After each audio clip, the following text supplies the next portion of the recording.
Mana marii EPRDF keessa illee ni dhufa. Mana marii EPRDF keessa yoggaa dhufu duuba ta'a. Duuba ta'a nama hunda duuba dhumarra kataa'u isa. Achi fagaatee ta'a. Yaadan kennu hin mari'atu. So namni hunduu Geetaachoo Asaffaa achi keessa akka jiru waan beekuuf ifa ta'ee uf ta'ee waan naannoo isaatiif waan saba isaatiif ta'u waan uummata kanaaf ta'u waan biyya tanaaf ta'u mormee ni dhiyeessa jechuun dandeettu. In sodaatanii? Geetaachoo Asaffaa tifi caasaan sekiriitiidha. Bara dheeraadhaaf hanga biyya tana jiru hanga bara 2004tti caasaan sekiriitii guyyaa tokko mana marii bakka bu'oota uummattoota Itoophiyaa paarlaamaa Itoophiyaa irratti dhiyaatee gabaasa dhiyeessee hin beeku.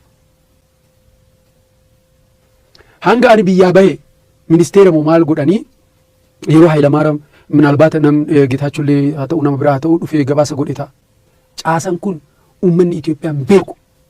Accountabilitiin isaa paarlaamaadhaaf miti. Accountabilitiin isaa uummata Itoophiyaatiif miti. Caasaan kun caasaa balaaleffatamuu qabu. Uf durallee caasaan akkanaa yoo FBI, CIA accountability qaban. Paarlaamaa Koongirees irratti dhiyaatanii qaamii komitee irratti dhiyaatanii qoraman. Hin qeeqaman. Karaan hin kennamaaf dogongora jedhanii itti iyyama. Uummanni aangoo irraa qabu.